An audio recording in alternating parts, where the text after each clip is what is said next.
Hey, what's going on, hitters and future hitters, and everybody that follows us on HIITfitnessgroup.com or on our Facebook page? Just want to give you guys a real quick recipe on a very simple, very nutritious meal called Caldo de res. If you don't know what this is, then you're probably not Hispanic.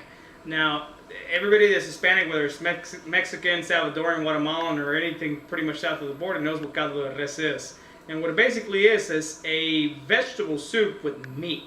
Okay, so I'm going to show you guys the soup itself is already pretty healthy, really, I mean, when you think about it. But I'm going to show you a little bit lighter version, a little bit lower fat, caldo de res recipe. And so let's go ahead and take a look at a couple of the ingredients. Okay, so first ingredient we got is acorn squash. And then we've got yellow zucchini, or there's another name for it, so you can go ahead and figure it out. And then you've got Italian squash, or zucchini. And then we've got chayote squash. Okay, this is actually a really awesome ingredient or vegetable, so just look it up. And then we've also got some very lean stew meat. The original recipe actually uses almost like spare ribs, but we're going to use lean stew meat. We've got a bunch of cilantro. Okay, some people will use Italian parsley. I really don't recommend you do that. Just stick with cilantro. And then we've got what's called consomme. Okay, you can it's basically like chicken bouillon.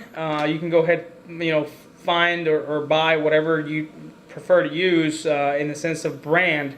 But this is a chicken bouillon made by Maler, which is actually made in Guatemala, and salt. So as you guys can see, very simple recipe. Now the original recipe, okay, calls for potatoes, carrots, and a couple other vegetables. Including, trying to remember, cauliflower even sometimes, or there's a couple other vegetables because it's a vegetable soup. But really, this is what I'm going to focus on this recipe, because this is what I had. And then it's still going to be very healthy for you, very low glycemic, very high in protein, and low fat. So let's go ahead and get started. Okay guys, so what I did here is I cut up a couple of the pieces. I wouldn't say that I chopped it up, because chopping is different, but I basically cut up all the vegetables, the the squash zucchini, the yellow zucchini, whatever you want to call them, all of them. Cut them up into large enough pieces so you can get enough, to portion in every serving of the soup. So if you look right here, I kind of cut up all the the friggin' pumpkin zucchini, I guess. I can't remember the damn name. The zucchini itself, Italian zucchini, the chayote zucchini. I can't remember this damn name, and we used to call this whiskey where I'm from. You don't want to know where I'm from, anyways. And the yellow zucchini. Okay, so now what we're gonna do is we're gonna start getting some water to boil, and then we are going to just put these things in and just let them cook. Like I said, it's a very simple recipe. It's awesome, especially for this time of the year where you just want something hearty and something warm for the the cold weather. But you'll see, it's freaking awesome. You gotta try it out. Okay, guys. So the first thing we're gonna do is we're gonna take the ingredients that take the longest to cook. Okay, this soup is gonna take a couple of hours, unless you got a pressure cooker. Then it cooks pretty quick. But it's gonna take a couple of hours so you can really get all that flavor and just enjoy it to the max. So we're going to take the things that are closest to the potato as possible. So we're going to take the acorn squash, okay? We're going to take the chayote squash, and we're going to put those in first. Now, again, how long should you let them cook? It varies, okay? I mean, we can go to the temperature ranges and stuff like that. But basically, once the ingredients are close to tender, then we're going to put in the other ingredients. We're going to put in the zucchini squash, or the zucchini as you call it, and the yellow squash, and then right at the end we're going to throw in the cilantro to add some flavor. Okay, at some point somewhere in there we're going to put in the meat. Okay, and the reason why I don't put the meat right away is because if not, it just overcooks. So I kind of put it somewhere in the middle, so we still get the flavor of the meat in the soup. Okay, and then we basically don't overcook it, and it's still tender, and then even when you reheat it in the microwave, it's still awesome. Okay, so let's go ahead and put a couple of these things in. Okay, so I'm going to take the chayote squash, okay, chayote, or as we know it in my country, whiskey, and we're going to put a couple of these pieces in. Be very gentle. All right, next thing I'm gonna do is put the acorn squash. This one I'm gonna put in a little bit slower because last time I got pretty freaking burnt. Someday we'll have bloopers on this video. Anyways, let's go ahead and put the acorn squash. Okay, guys, so about an hour has gone by. Okay, the ingredients that I put in originally, they're getting a little bit tender, not crazy. Okay, the heat is on basically a medium heat, medium to high heat. If you put it on a high heat, it cooks really quick. And again, I found that if you heat it up in a medium, to medium high heat initially, it tends to get a lot more of the flavors of the ingredients a little bit better. Okay, so the next thing I'm going to put in is I'm holding the wrong ingredient actually here. This one takes a little bit longer to cook, so I'm going to put in the yellow zucchini in first. Okay. So again, be real careful because this is really hot. Alright, so about another 20 minutes have gone by. I put in the yellow zucchini in first. The next thing I'm going to do is I'm going to take in the regular zucchini, and then shortly after I'm going to put in the beef. Okay? Again, it just depends on how flavorful you want the soup to be. You can do this up to 12 hours if you cook it like real slow and just let it simmer real slow.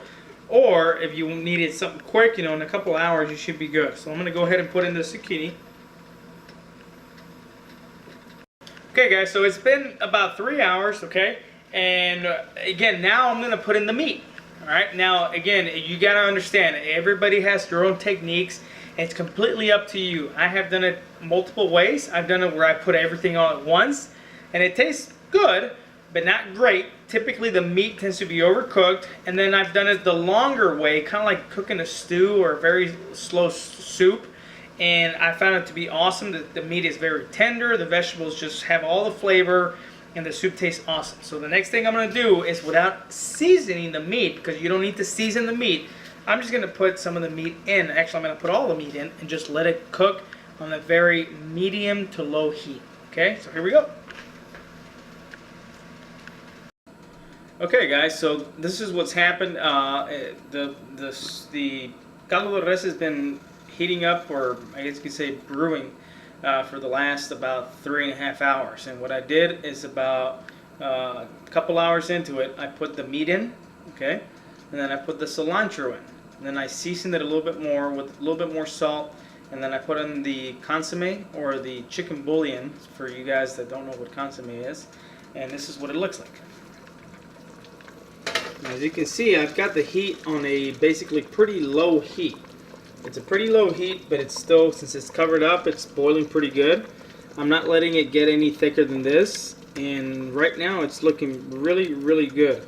So here, what I'm going to do is I'm going to give it a couple more minutes, and then we're going to take a little taste test. And so far I can tell you, just by the smell, it smells perfect.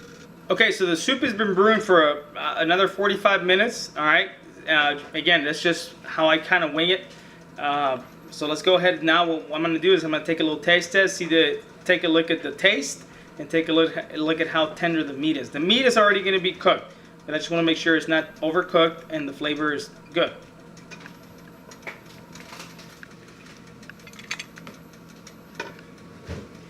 Alright, so you can see the vegetables, they're nice and tender, all of them. They're very well cooked, and the meat is really tender. Okay, so let's go ahead and take a taste.